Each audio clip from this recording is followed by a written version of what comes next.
हस्तमैथुन करो। जितनी इच्छा है उतना करो। किसने रोका है? मैं तो कहता हूँ इस जवाब को पढ़ने के बाद और भी ज़्यादा करना। मैं छोड़ने के लिए कहूँगा ही नहीं, क्योंकि तुम्हें छोड़ना आता तो ये प्रश्न नहीं करते। मैं तुम्हें छोड़ने के लिए न कहकर कुछ पकड़ने के लिए कहता हूँ। तुम उस विराट शक्ति को पकड़ने की कोशिश करो जो तुम्हें स्वचालित कर रही है। कभी भी देखना, जब भी काम वासना जागेगी, तुम्हारी सांसें थोड़ी तेज होने लगेगी। विचार में बहुत गति आएगी। उस समय तुम निर्बल हो जाओगे।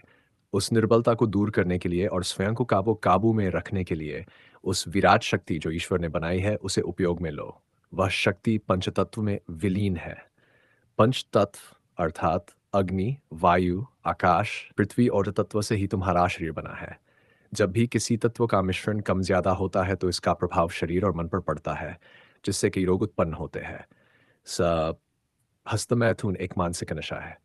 इसके पीछे का कारण तुम्हारे शरीर में अग्नि और वायु तत्व का बैलेंस बिगड़ना है। यदि तुम इनको एक बार बैलेंस में ला दो तो विदा हो जाओगे। हस्तमैथुन जैसी मानसिक बीमारी क्षण भर में हार जाएगी, जिसे बड़े-बड़े डॉक्टर नहीं हरा पाते। बड़े-बड़े विद्वान जिस काम वासना पर विजय नहीं पा रहे, उस पर तुम विजय पा। अब प्रश्न है कि कैसे इन तत्वों को बैलेंस किया जाए।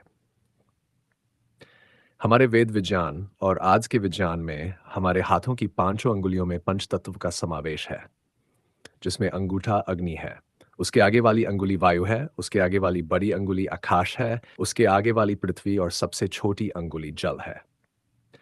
हर समय हमारी अंगुली से विद्युत धारा की शक्ति बहती रहती है, जिससे हमारे शरीर पर प्रभाव पड़ता रहता है। शरीर के समस्त रोग इन पंच तत्व के मापन पर ही निर्भर करते हैं। हस्तमैथुन में वायु और अग्नि तत्व का बैलेंस बिगड़ने से मनुष्य को इसका नशा होने लगता है। वह विचारों में काम वासना देखने लगता है।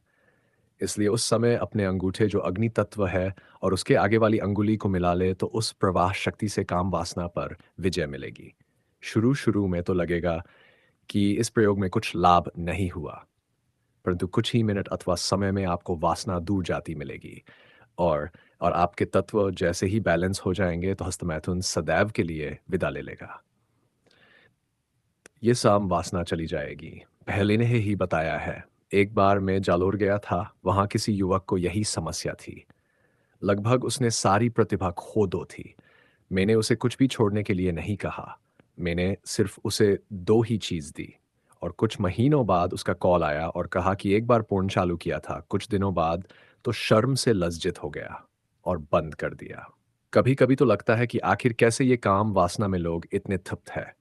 ये दो विधि कर लो। एक तो ध्यान और एक ये अंगुली से अंगूठे को मिलाने वाली मुद्रा, जैसा कि चित्र में दिखाया। बस कुछ समय बाद ही आ जाना, अपने प्रतीक्षा में रहूंगा। परंतु याद रहे, ध्यान और ये मुद्रा प्रयोग शुरू के इसी दिन तो लगातार करने पड़ेंगे। यदि एक दिन भी छूटा तो शुरू से शुरू करना पड़ेगा। और वो इसी दिन में के अनुभव आकर मुझसे कहो। ध्यान की एक विशेष विधि भी बताऊंगा। इस जवाब के वैज्ञानिक तथ्य आप यहाँ पर भी देख सकते हैं।